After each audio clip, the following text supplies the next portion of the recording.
Welcome to another episode of the ChiselMe Podcast, where we break the rough edges, sharpen the soul, and build the man within. I'm your host, Miguel Foster. Every episode is a lesson, a story, or a letter designed to carve you into the man or woman you were meant to be. Remember, this is where transformation begins, one intentional cut at a time. Now, everybody wants success fast. Fast money, fast lifestyle, fast results. But real stability usually comes from something much quieter: patience, discipline, and long term thinking. The topic for tonight, why did I say tonight? The topic for this episode is delayed gratification, the hidden superpower. And here with me is my friend, my highly esteemed guest, Dr. Matthew Daniel White. Matthew Daniel White, or Matthew, welcome. Thanks for having me, Miguel. You're highly esteemed. It's a pleasure to be on this podcast, and I do hope we have a wonderful experience sharing with our listeners. Lovely. I also say esteemed because you're a doctor, right? And you you have been pursuing this qualification or distinction for many years. Would you mind sharing a bit about your journey, where you are now, your occupation, and all of that, please? Okay, sure. So I studied medicine at UWI from 2018 through to 2024. Took me a little longer than it should have, but the Lord worked things out. And I've been working at Spanish Town Hospital. Did my internship there. Currently finishing up my SHO here. And then after that, boy, it's in God's hands. Unemployment or work somewhere, the Lord shall provide. But Indeed, you should. yeah, Lovely. And also, not only are you a doctor, but you're also married to a doctor as well, right? that is correct. Gonna say I married my college sweetheart. Look at that. You know, I must be real with you. I You have not heard this episode as yet, but TC and we did a recording which will be released soon. Well, I can't believe I'm so transparent with the guests to say that we will pre-record weeks in advance. But he immediately cited you and Tashai as the ultimate marital couple to look up to. You can keep your phone on mute, unmuted by the way, Matthew. But he saw you and Tashai as the ultimate couple, and throughout our discussion, he used you as a standard of excellence, a standard of discipline, Mercy. and the both of you as a standard of godly, a godly union, especially for young people. How do you feel about that? Hey, that sound like pressure. So like spotlight. But really and truly, that's something that we've prayed for from our earliest days in courting. We always wanted to be that example for others because coming up, boy, it was hard to find the examples in the church. So we said, boy, if we can't find them, we just have to be them. So it's heartwarming to know that persons are finding us to be that example. We just married, still, not even 2 years good, but we're really trying to be what we wanted for others, so they can have somebody in that space that they can look up to. Lovely, lovely. So tonight we're gonna be talking about finance. But we've already discussed this, and for listeners, there will be another episode where I will be having another conversation with Matthew, and we'll be talking more about courtship and marital life from a young married man's perspective. So whereas TC and I are both single, we'll be speaking to someone who has done the work and is still doing the work, albeit in a different school, the school of marriage, from which you'll never graduate, right, Matthew? That's right. That's right. All right. So yeah, we're talking tonight about delayed gratification, not as a theory, but as a real life tool that can help young people build financial stability, reduce stress, and create options for their future. And we're not just staying in the mindset. We hope that within this conversation, we will move into real strategies such as saving, avoiding lifestyle traps, invest in basics, and how to stay focused when the world around us feels like it's moving faster than each of us individually. Right? So that's the whole overview of what we hope to accomplish within this time. But for starters, Matthew, what does the term delayed gratification mean to you personally? And why is delayed gratification important in building a stable life? All right. Right off the bat. So delayed gratification really and truly just means waiting to enjoy whatever it is that you'd want to enjoy.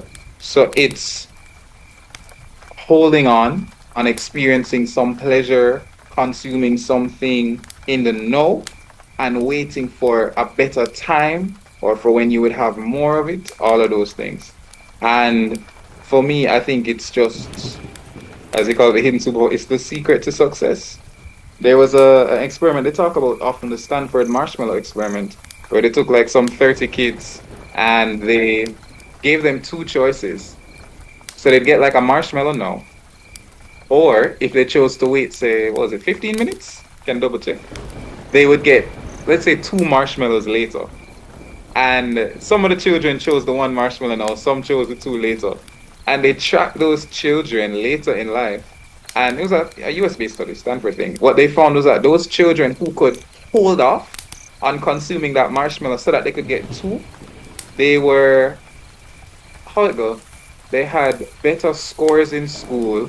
They did better financially in life. They had lower BMI, and immediately right there you can see how the benefits of that transferred over. Now some people say there were some flaws to the study, and some of them come from different backgrounds, stuff like that. So they haven't been able to replicate it as perfectly as how they saw, but certainly it makes sense. It certainly makes sense. So when you have a lack of self-control, when you're not able to hold off on certain things, you're gonna eat more than what you're supposed to eat. You're gonna overeat. You're gonna find that you don't hold yourself back from things like the impulsive shopping, the impulsive spending. You're gonna have less money around. You're gonna probably be, running down relationships when you're not ready for the relationships yet. You can't manage to wait until the good thing comes around. You just catch Wow. whatever, catch your fancy. So in Yeah. every area, um, not practicing delayed gratification, not having that discipline, that self control, will affect your life negatively. When you have it, set yourself up for success. Indeed, indeed. So I heard where you said that some persons or the naysayers claim that there were some biases in the study, and in research, there will always be different biases, some of which can't be avoided. But in your personal opinion, do you think that most people struggle financially because of their level of income or because of their behavior? So, and this is a difficult conversation to have as somebody who's going to be in one of the higher income earners in As the I do island too. and certainly career wise. Yeah. But I think it's a combination of factors and the extent to where the balance goes, whether it's 20, 80, 50, 50, 60, 40, really depends a whole lot. It varies a whole lot. So I can't say there's definitively one.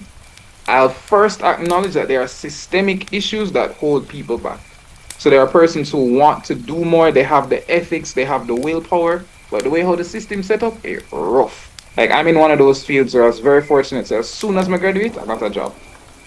Didn't have a full ride with scholarships and so on. I never have the rich family to pay off everything, but my tuition fee was less, and I was able to cover all of that with student loan. And I had a year to pay back student loan. So I'm gonna start work as soon as I graduate, like literally the next month. And I even started paying back student loan sooner as well. I had that benefit. I have other friends where go do hard work, go college, get them good degree, can't get a job. Waiting Yeah. months, a year, can't get a job. So that's just one example of where there are issues in the system that don't make it that easy. On the other hand, you have persons who have the opportunities, they have the ability to do much better for themselves in life, but they're shooting themselves in the foot with their habits and their practices. Exactly how the split go? It depends. It depends. But definitely there are persons who are held back by circumstances, and there are persons who you keep giving them opportunity after opportunity, and they're just not gonna get better because of how they're managing their self, their finances, and at the end of the day, it's their lack of self control. Thank you. I appreciate your honesty that when it comes on to income levels. There are persons on different echelons or level of, like stability based on fortnightly or monthly pay, or just overall that gross annual salary. And Yeah. indeed, there are different jobs that earn more, and it could be debated if one particular profession deserve more than the other, right? Like, for example, should teachers be paid as much as doctors because of the value they add to society? All of that. But it is what it is right about now, and we're not here to discuss that.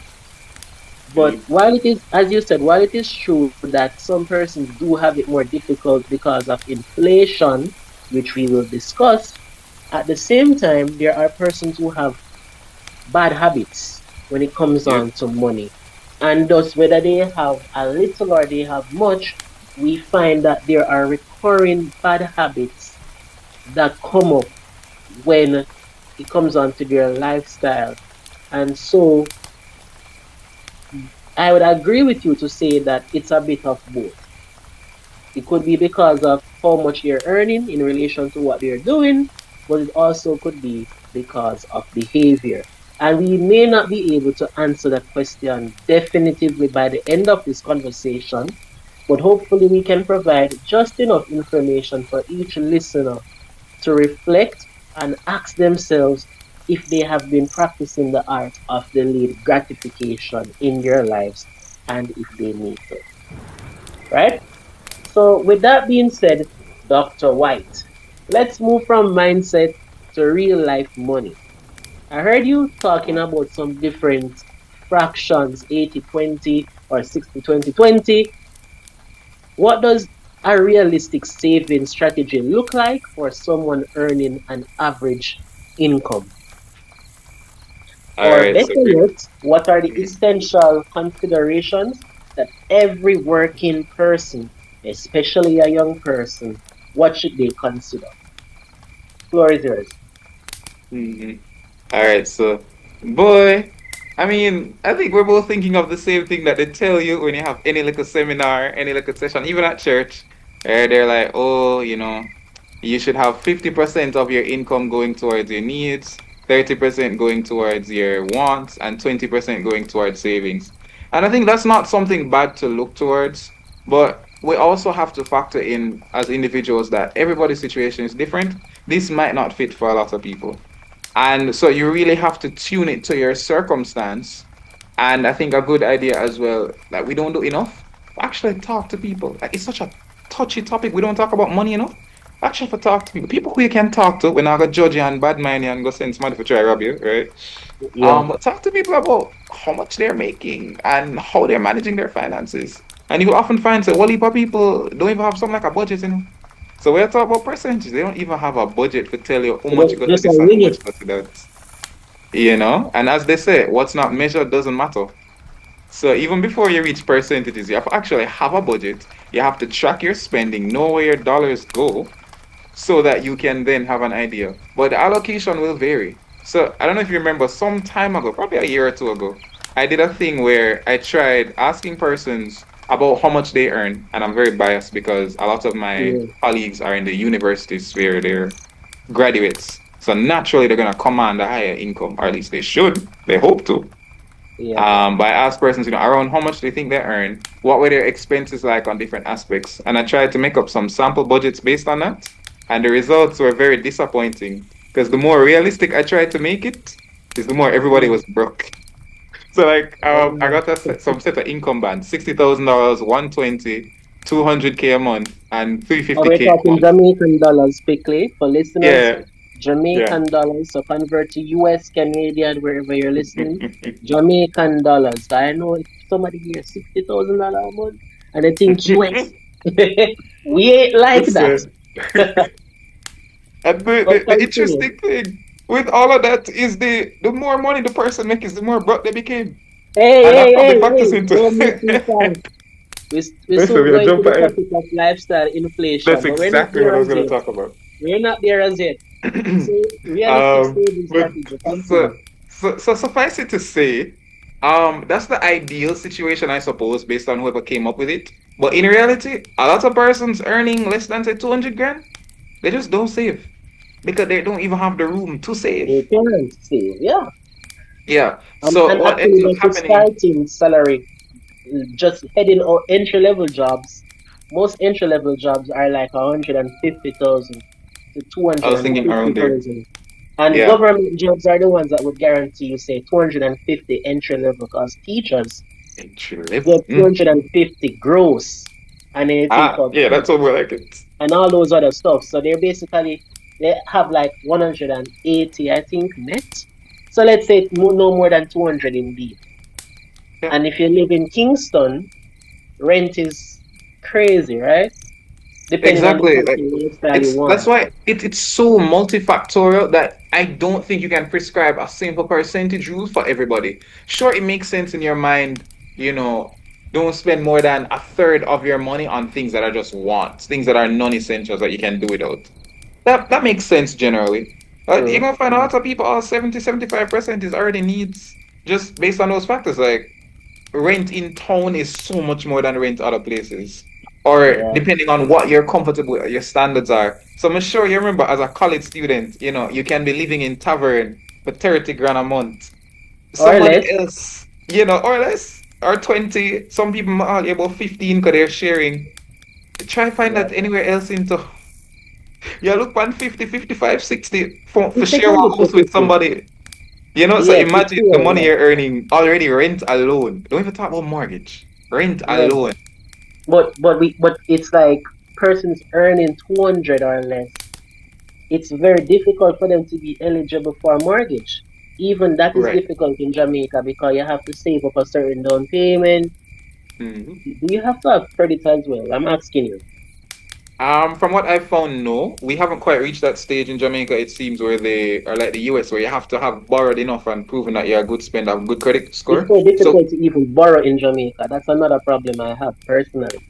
yeah, yeah. Most places want around 10% deposit for the place. So if you're looking for somewhere that costs say 15 million, which again, where I find it in a 1.5. town, where Exactly. you need 1.5 million exactly. Which come back to the same question. How much are you saving? If you're actually able to save, say, 20%, set off the 150,000, right? If you can save 20% of that, that's 30 grand a month.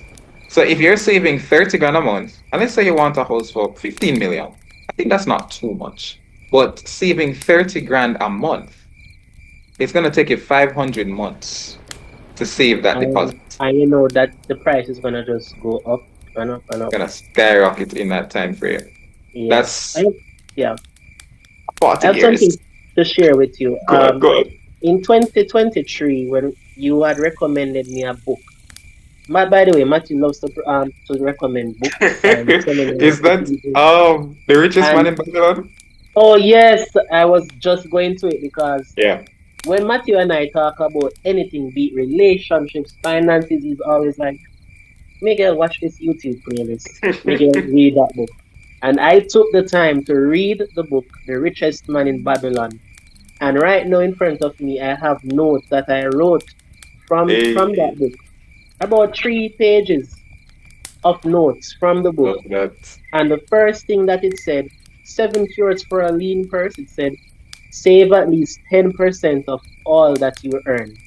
Pay yourself first. Then he claimed that you're Ah, supposed to live on the remaining 90%. hmm, I'm not gonna go through the entire book, but hmm, what I try to, I mean, 10% doesn't really sound like it will do a lot, especially for house or yeah, land.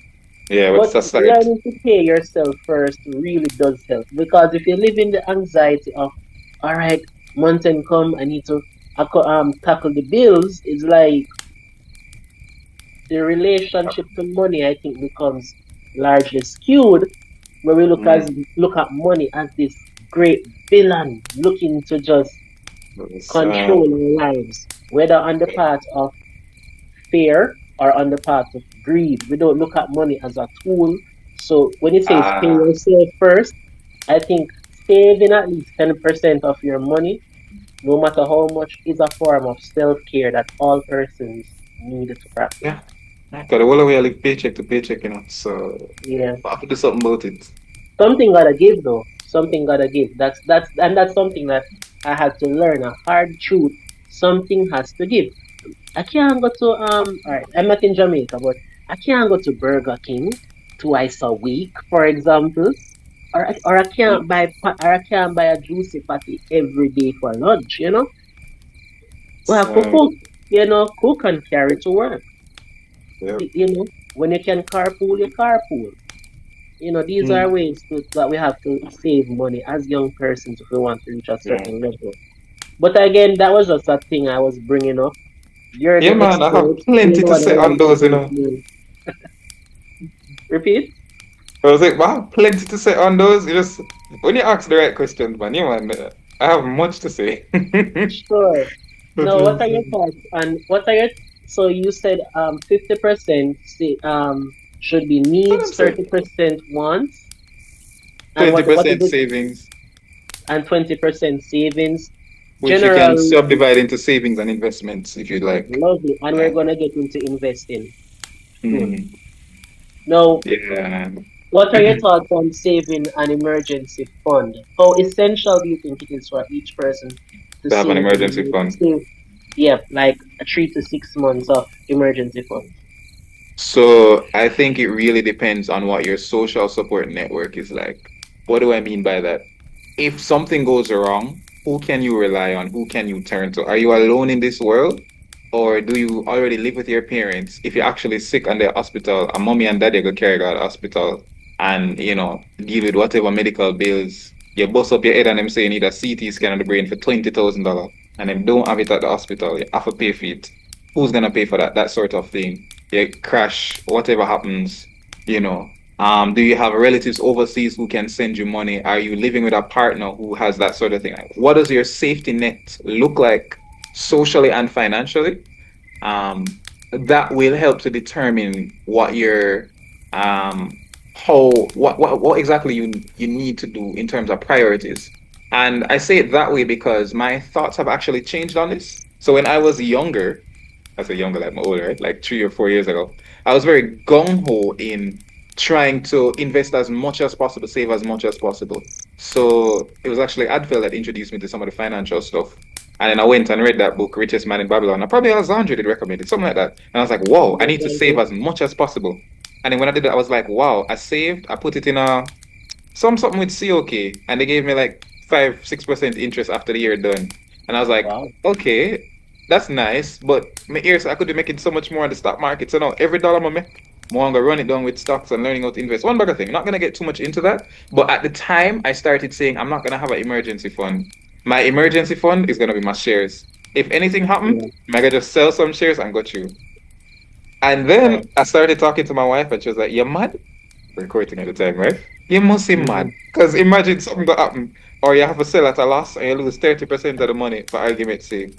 Like, you're crazy. Now that I'm married and I've considered those things, I don't think like that at all anymore. So now I'm thinking, because I have other responsibilities and people who depend on me, I'm not opinion yet still.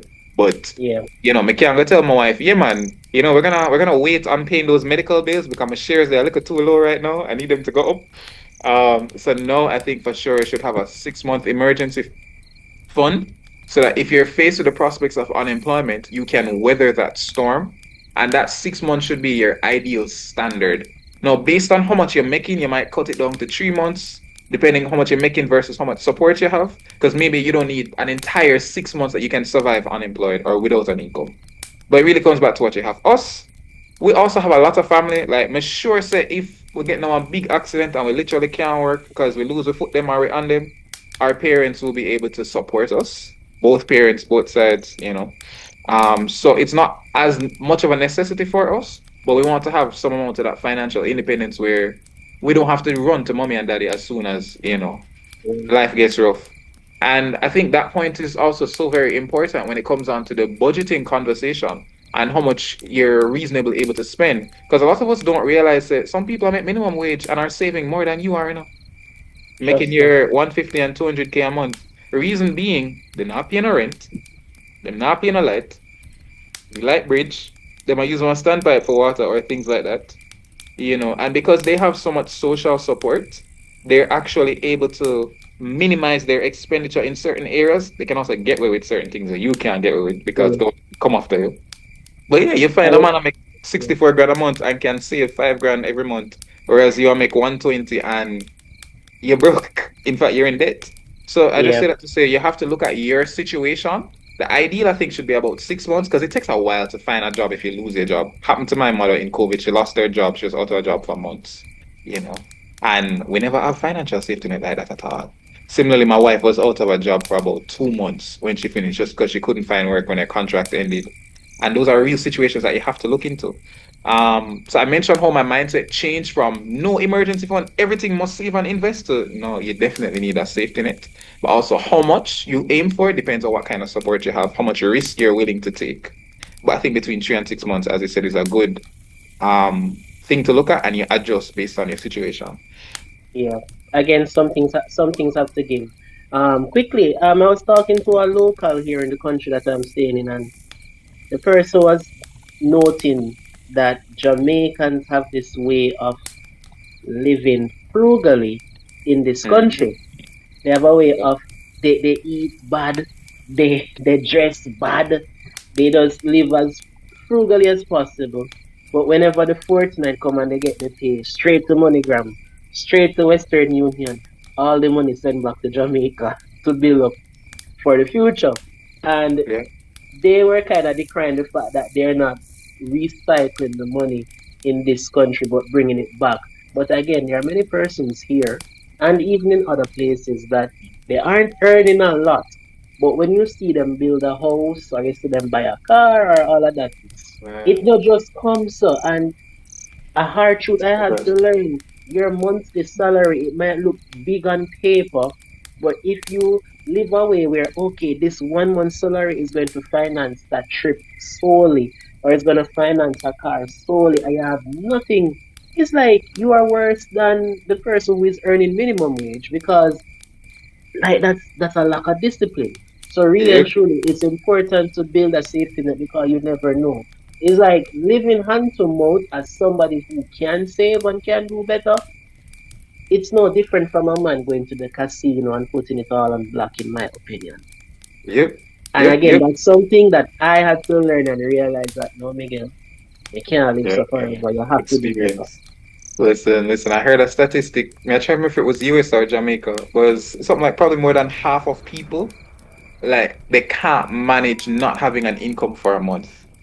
They just don't Yeah, have it. Them already have credit card, them already have whole heap of debt on them credit card, other expenses to pay. Like if you don't collect a paycheck this month, you're in a problem. that's it.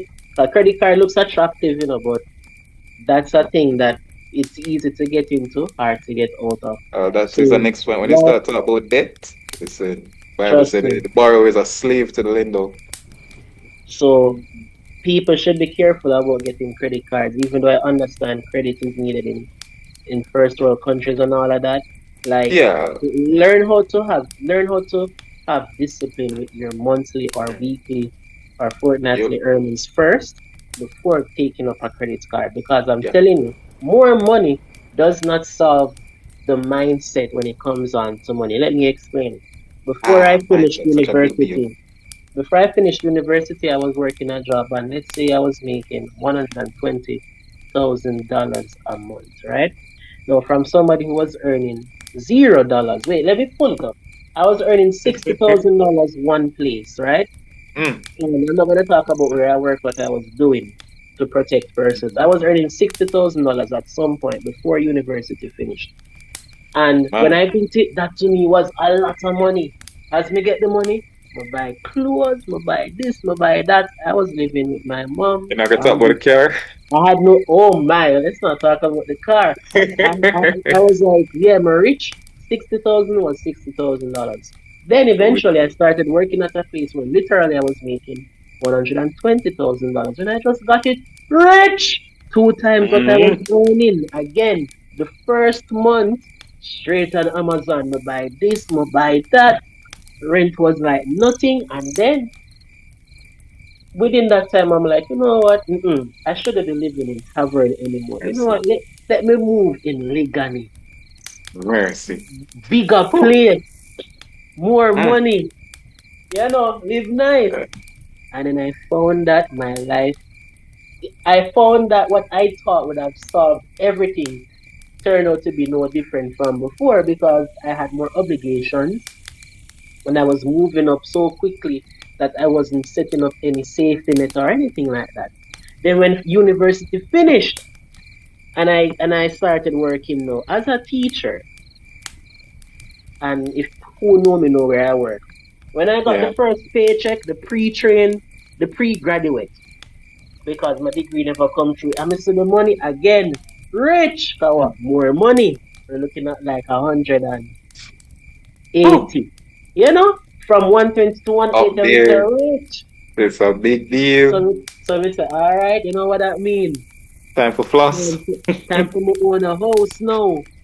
Ooh. So what Let me did I see. do? Move out of the small place into somewhere bigger. Again, no shame in it. As a Hashtag man, lifestyle you need your inflation. own place, you know? And Mm. nothing is wrong with that. But at Yeah. some point throughout my time teaching, I had to realize, Miguel, you can't get the money every month and you just Mm. spend it off. So yes, you Yeah. cover your bills as a responsible man should. But Mm. life is more than bills and enjoyment in the present moment. You have to save for the future. And there's this level of apathy I realized I was developing to say, oh, I'm not gonna ever be able to afford a house. I'm never gonna be able to buy that land. I'm never gonna be able to get a car Yeah, such because a mood. the boomers just made it so hard for us Gen Zs and millennials and all of that. But Mm. eventually I realized that my mindset had to change. I'm not saying I am where I should be just yet, I but the get you. mindset, the shift of mindset is more important than the constant increase of income. Or in simple terms for listeners, it's not how much you make, it's how How much you much you save. keep. That's it. Not how That's much it. you keep. And trust me, saving is not as easy as it sounds. I'll tell you that much.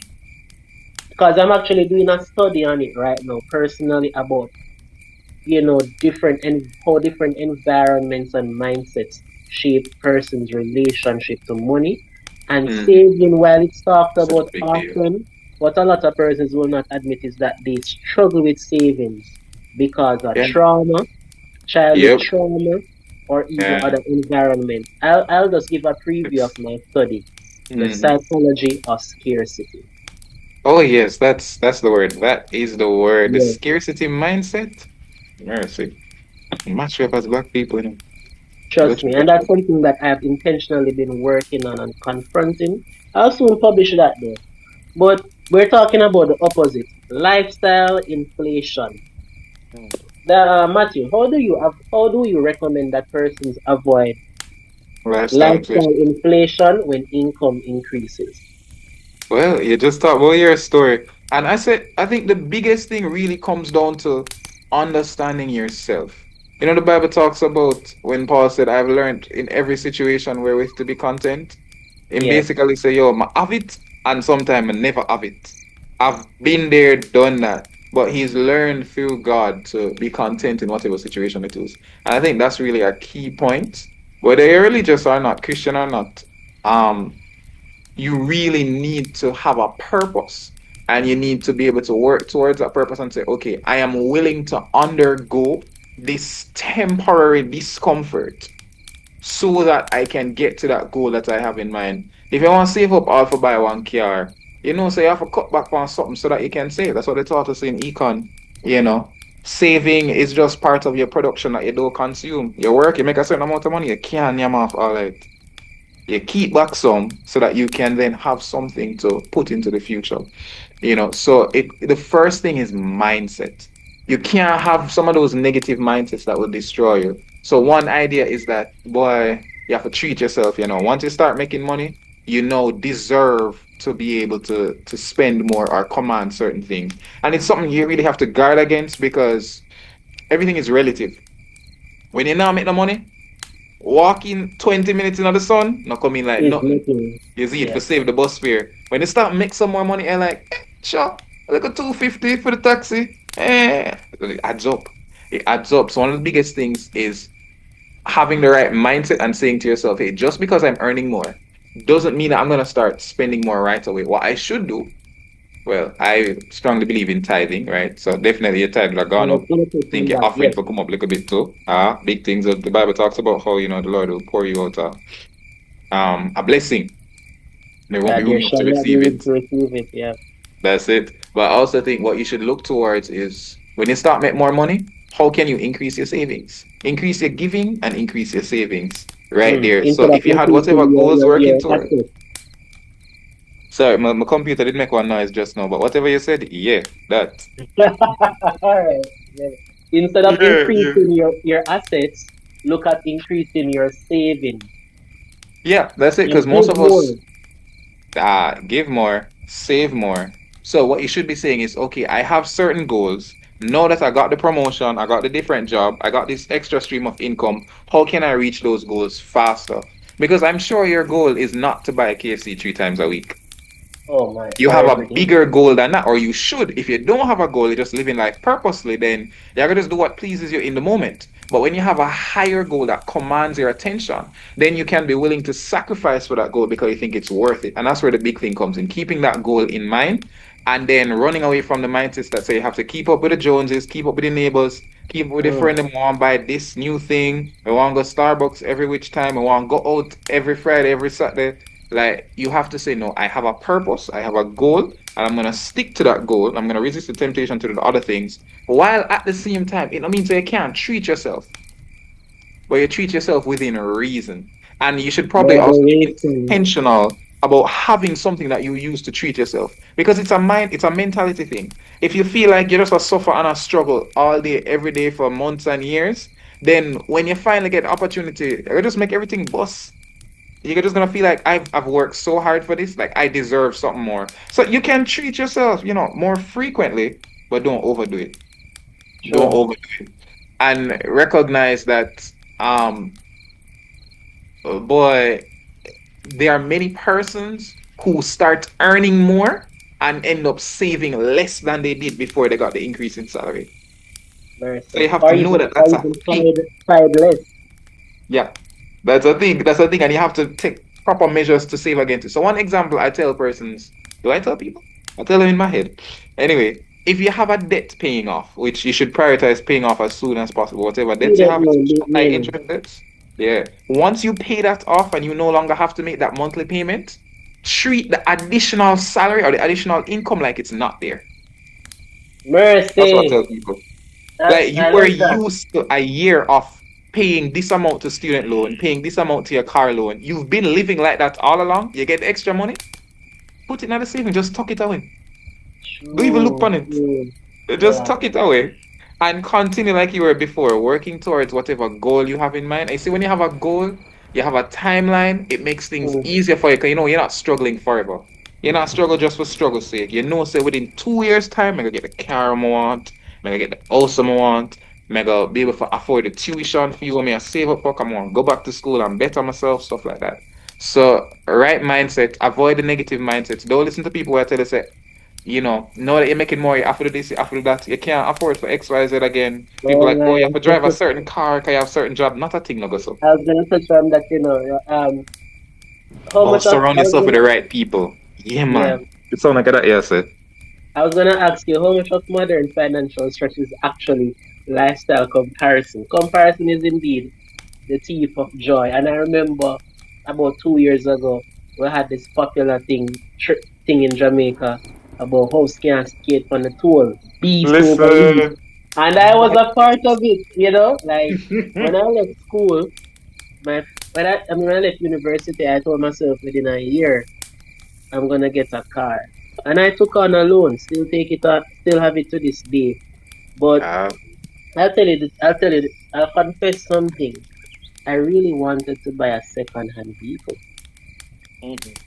I really wanted to buy an older car, maybe not as old as the 1991 Mark II that I had, Don't say older which than me. whose engine blew up on me in university. Oh, I still cry about it to this day sometimes. Testimonies. Oh my, that you never forget your first. But what I'm saying is that how many of us, sadly, apart from along with student loan, a lot of us sadly take on car loans Yeah. unnecessarily because we Yeah. want to look good in the newer cars. Right now, MG are beat Mm. them bad enough. And a lot of young people are taking some bad 10-year loans for your MG. And they have valves on these other cars. And hey, I'm not bashing anybody who Mm. who has done that. because once you're disciplined and if you know you're gonna be in the country or in a job for 10 years all being well, no problem. But a lot of persons could do well with a nice second-hand vehicle with some change parts and maintenance, and in the long run, they save more money towards a bigger down payment Yeah, or even just exactly. a full cash purchase of the Yep. vehicle that they want. And then there's this unfortunate habit for a lot of us that once you pay off the first car, it's Mm. time to upgrade to another one. Man, listen, that hit me around from Especially those right in now. concession in the government jobs, Mm. every 5 years is a new car. Yep, yep. That's exactly us. We had a car loan paying off for the Subaru we have right now. And we done pay off the car loan. And family is there. When I call them, they'll be like, yo, you guys are doctors, you know. You have to be driving a certain type of car. You need for Yes, you know, imagine we car cost about $2 million. And then one we go up to a $6 million car when we just done pay off the car loan. Benz. Brother, I'm gonna add an next $100,000 a month in expenses. Sure. Like we end up broker than we did before. That's crazy. We've been resisting that, that voice in the back of our heads for about 2 years now. To upgrade. The See, The Lord is good. We've been holding maybe out. if you guys are blessed with twins or triplets, you may need to get a bigger vehicle of I course. figure it's gonna happen, especially career wise, because you have to just take work where you can get it. Right now we carpool. So we've been carpooling for the last 2 years. The two of we work and yeah, we pick up one another, we drop off one another. We just say it gives us more time together, That's to get the commendable. car rides Really together. commendable. But at some point we're gonna have to split just based on work. I figure it. But as long as we can, the little things we can for save, why not? Save car loan, save insurance, save fitness, save gas. Come on. Yes, people. So So you get have to that make. second-hand vehicle with due diligence Mm-hmm. and according to your personal discretion. And in other aspects of life, live below your means and just hold out on making certain big financial moves until you can logically measure everything. And Yeah. maybe God will reward you with what you desire through your very act of discipline. But sometimes God presents these opportunities to us as a test to see if we can be faithful with more. If we can't be faithful with little, how Ah, will we be be faithful and more. faithful with And much? that's a big problem for a lot of us. I remember somebody said that to me. It's actually Jermaine. I think I him do mostly learn, grow, invest. Yeah. When I said, yo, I wish I had the $1 million. Say for example, I wish I had $10 million to invest. You know, because right now I only have like 20,000. This is like 2020 when the pandemic just leaked. And he was like, Yeah, what would you do if you had the how much $1 million that I was saying? And I said, I would do X, Y, Z, A, B, C. And he's like, then invest. I basically said I would learn how to invest, make sure I can do it properly. I'm gonna do it. And it's like, why not just start now? Like whatever you would do with the principles that the details might change, but the principles aren't different with big money versus little money. Right now, I have the little money I sit on pan, and that was my lunch money. So what happened is I get my lunch money, and then school got online. So my lunch money for the month was $20,000. That's $1,000 a day. I'm not even coming like lunch money again nowadays. It was enough money back then, and that was my lunch money. So I just had it sitting down in the bank. I said, boy, I wish I'd have the big money to invest, and that's how I got into investing. That's right. I just said, oh, let me do something with my small amount and I will learn the principles. I'm gonna learn the principles that I need to manage the money properly, so that when the big amount come, I know how to manage it. Here I am now.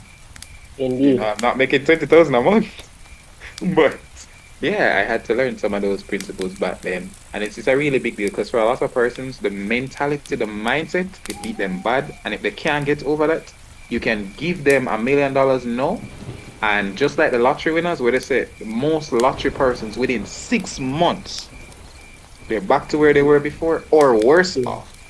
6 months, I think, up to 2 years, you can double check it. Why? They don't know what to do with all that money. They're not used to having money. They don't know what to do with it. Them gonna tell the one of them friend them gonna do like prodigal son and spend off the money, them go braff, them go quit them job and say XYZ ABC and find themselves in a worse position than they were before. And that's something really fascinating I think everybody should look into. They've shown time and time again you can give an ordinary person millions of dollars and most of them are going to be broke. in less than 2 years. Wow, That's crazy. wow. It's crazy to think It's about. a very sobering thought. So I was gonna ask you, when should someone realistically start investing, but you said Ah, start now and yeah, man. start with Whatever your you have. children. You remember? I don't know if you saw it. It did dip on Twitter and it reached, them screenshot it, posted other places. There's this big argument about can somebody invest on minimum wage, and they're saying, all people are tone deaf, and finance Twitter is this and that. And I remember saying, what's happening is the uptown people are speaking for the people that went at the uptown, because the truth Yeah. is, persons are earning minimum wage, and they're throwing partner, and they must send them picnic go school. They must pay the tuition fee. They must buy the thing because somehow they're finding the 2 grand, the 4 grand, and the 5 grand for show them partner religiously. I remember my mother was earning 50,000 a month for the first 10 or so years of my life. Working a government job. That's gross, by the way. 50,000. That was the income we had living on up to almost 2010. And then from 2010 to 2020, it wasn't a lot more than 50,000. So she started working at a research company. Basically, they did a lot of call center stuff. So not only for money at all. And my mother they in a 2 and 3 partner. I run partner work. Ask her how she do it. Wow. You know? And You're I say amazing. that to say people find ways, especially when they're able to both live within their means and find ways to cut down on certain expenditure that other persons might not have. You'd be surprised what they can do. Like, don't limit yourself and keep thinking, I have to be earning a certain amount to be able to do this thing. You can start right where you are, right now. Look at indeed, and I'm gonna touch on some very practical steps that listeners can use to start investing, because I know it may sound really far out, but it's really not difficult. Now I have a family member, a business professional, who has taught me how to fish as opposed to giving me fishes to eat, Ah, right? And I'm forever appreciative to him about that. Now, for persons who want to invest, this is what I have done. And Matthew, if you have another way of get going about it, please share. Go to JMMB, say you'd like to open an equity account, down payment $25,000. that's how much you reached. JMM, Dang, used to be 10 grand. that was like 2023 for me actually. So I don't know Yeah. if it has increased. No, Probably, yeah, I 20, made mine 20 in probably was 2021. It was 10 grand, but go on, go on. wow. So it was 25,000 for me to open the account, and I like that JMMB has the most user friendly trading platform online. It's called JMMB Moneyline. Mm. And at any time of the day or night, you can buy stocks or shares in any business that you want. It's just that the trade may not be triggered immediately, because of course if you're looking to buy, somebody has to sell. And if you want to sell, somebody has to buy. But you can invest any amount of money you want, because most stocks, they're penny stocks, less than $1 a share. And of course, the more shares you buy, the more profit you gain. But right now, for the heck of it, right now I have one share in one company. And the last time I looked at it over a year ago, it was just $2. Why? Because once I tried to purchase like a huge amount of stocks, shares, like 100 and more like 1,000, I think. And nobody was really around to say, sell me the stocks. I mean, forgive me if I'm mixing up the words. Nobody was around to sell me the shares. And I was only able to purchase one or two shares, which meant that the total value was like $2, $3, Jamaican dollars, right? Yeah. And I looked at it and I started to laugh. I said, what kind of foolishness this? But then I'm like, wait a minute. I, Miguel Foster, I'm part owner of such and such company Ah. by just having two shares.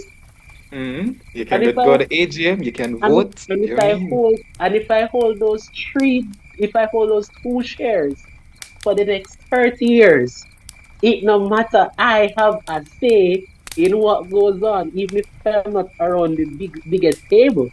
I have a share because I own something. So young people who can own It's, all 100 business, if you invest in 100 company right now on the JMMB Moneyline app or website. Easy as that. mm, Yeah. It's certainly something that you can get right into, and I definitely recommend persons start. Just do a little something. Not to have go find your 100 grand and go throw it though. Where did I put on your No. savings? But at least get into the start it, see what it feels like, see what the platform feels like, and get there.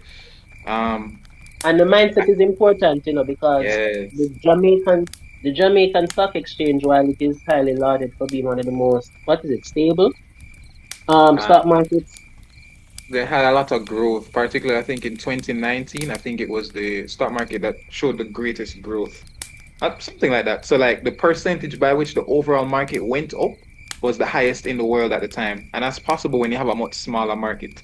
It's easier Yeah, to turn 20 grand into 40 grand than it is to turn 20 billion into 40 billion. But the percentage is the same, which is another thing that's important when you say you can start right where you are. It's easier for you to make a higher rate of return on your 10 grand that you're putting in religiously every month than the man who are putting 2 million and 4 million just because of supply and demand, and he might not be able to sell all of those shares yes. because you need a buyer.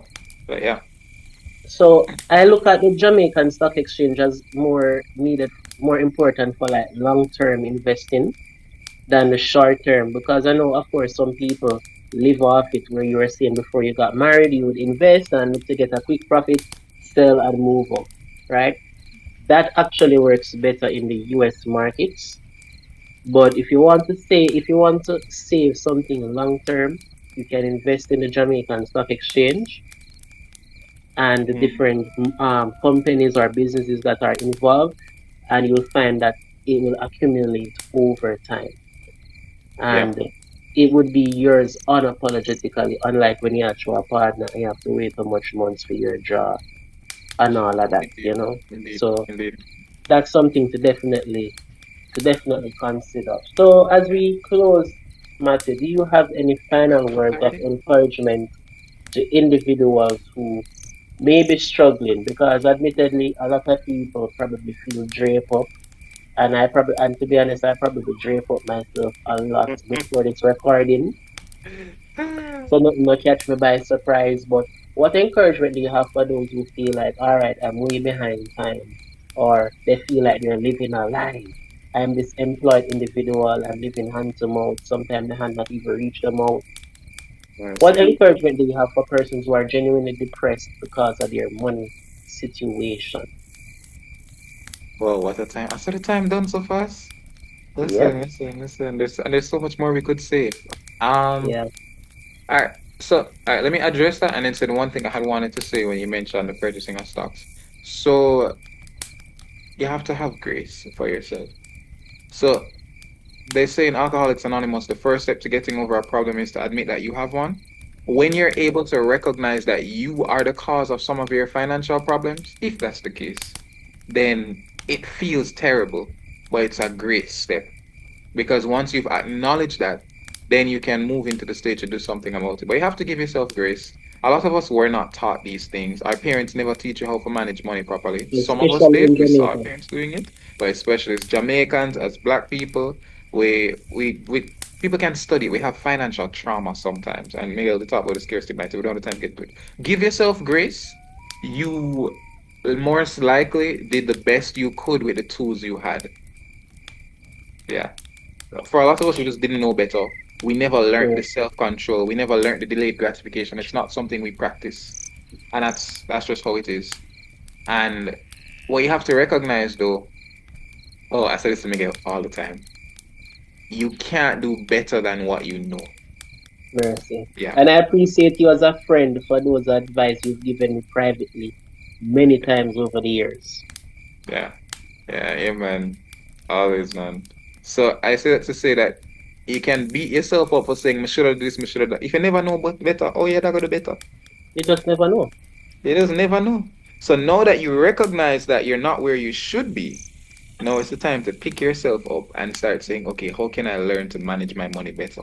The first thing is mindset. If you change the mindset, everything else will fall into place. Then you can look at things like self-control, living within your means, setting aside a portion for saving, getting into the habit of saving properly. Then you can get into the investing aspect. I'll touch on that.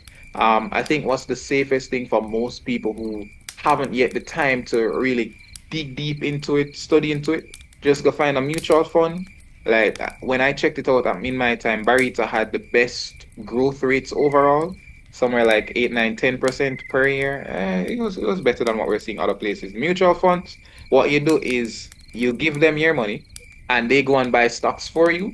And as the value of the stocks goes up, the value of what you're able to get back from them goes up as well. That's a great explanation. But basically, they take money from a bunch of people and they buy the stocks for you, so you don't have to buy it yourself. Get into the habit of doing something like that every month. Say every month, take out the 5 grand, the 10 grand, the whatever it is you can put down every month before you even start touch the rest of your money.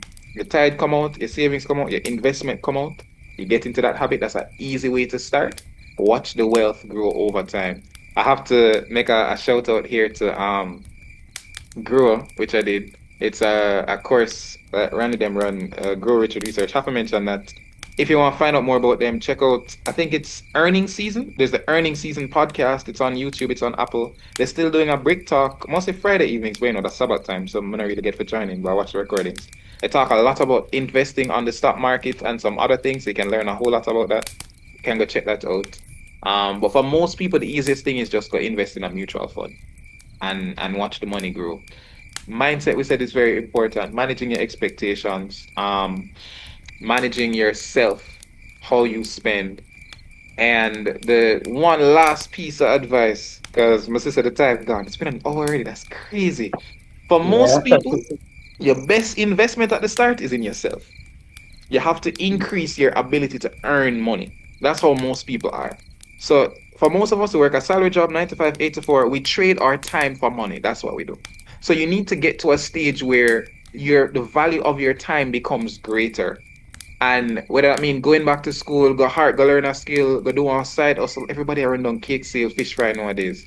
Whatever it is you want to do, you want to get more for your time, and then you want to move to the step of being able to create something that other people value, which is related to if you have a side business or so on. So the first thing, invest in yourself, earn more, be worth more to people so that they pay you more. You can't stuck in the minimum wage job forever. It might keep you for a little bit, but you can't do it forever. Inflation will kill you. And True. then you move on from there. You start creating a product, creating a service that other people are willing to pay you for. So find so, and then you move from there now to trying to not trade your time for money, but just getting money. Them say quote unquote passively, the buying the stocks. Enough people want to talk about real estate. You want to know be owning assets that can generate income for you, and not just things that will take away money out of your pocket every month. More loans, more debt. We're not even talking about running away from credit card debt and then predatory interest rate the way NCB have some 59% interest rate Hey, and stuff hey, like that. hey, But maybe that's hey. another time. That's another Next time. episode, next episode, and all of that. Trust me, I hope people really value this episode because in 1 hour, I It's believe that wild. It when doesn't even feel like it. people have just received a crash course on, like the whole financial life, and I Mhm. really hope that person value the information that was just shared here at this time because again, as we said, we often don't learn these things, and I really hope that listeners will take these counsels to heart and these practical tools as well. Because we overall have this great aversion to discussing money because there's such a fear around it. Yeah, we'll break out to that mindset. Just to admit that, oh, I have money, or just to admit that I am not struggling every day or I am struggling, is just a problem, especially for men. Again, I did say that this podcast is for men and women, but I do especially emphasize men because I am a man Yes. and men have a way of staying quiet about these things. And it feels Yeah, man. emasculating. It feels emasculating to admit that I don't have it, or to even know Man. that you're in a relationship and you're struggling Yeah. and you have to carry out a girl, I you have see. to you have Society to buy things. expectations. Yeah, it's like it's rough. But these are ways in which we can break free from these constraints and live an overall better life. And trust me, it is indeed possible. Matthew, this will not be the last time you're here. Frankly speaking, you will be Ah. a regular person. Remember, we have the relationship stuff we discussed. We just did a whole Mm, overview on financial literacy, really. But mm, there are so many other aspects. We could have had an episode on investing, on credit card, as you said. on Yeah, lifestyle man, sorting inflation, out your scarcity, debts. so many things which Hmm. each can get an hour to itself. But for now, thank you for being here. I really appreciate it. And thanks to everyone else who have listened to this episode of the Chisel Me podcast. If this episode sharpened you, please share it with a man or woman who is on his journey, his or her journey as well. Remember, becoming is a daily choice, so keep chiseling, keep becoming. I am Miguel Foster. I was here with Matthew Daniel White. Until next time.